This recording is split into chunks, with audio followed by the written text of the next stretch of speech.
Welcome back to Andrea Cleaning and Life Hacks. Do you need to get the ice off your windshield? You're running late for work, you're running late for school, and you don't want to have to go out and buy commercial products. You want to use what you have laying around your house. Well, then I have the best trick for you. Let me just take you around, and I did dump extra water on here so that it would freeze overnight.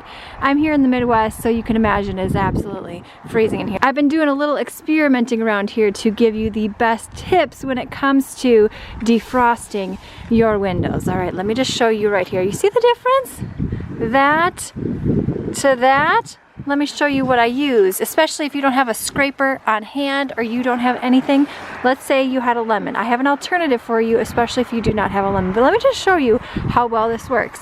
All you're gonna do is rub your lemon wherever you need to get that ice up. Yes, and then squeeze the lemon a little bit harder if you need to get more juice out to help get up all that ice. Yes, amazing, absolutely amazing. So what if you don't have a lemon laying around or inside of your car? Well, why does this work so well? It's because of the acid inside the lemon. But what if you had soda laying around? Let's just say Diet Coke. Look on the back here, you can see one of the top ingredients here is citric acid. If you had a paper towel or something, all you need to do is put it on there, and then you can wipe it on your window so that you can be on your merry way quicker and faster without having to run to the store, buy a commercial cleaner, as you would see in most videos here on YouTube. DIY to the max here. All right, YouTube thinks that you're going to want to watch this video next. Click it. Let's see if they're right. Or if you're looking for another cool lemon trick, click this video right up here.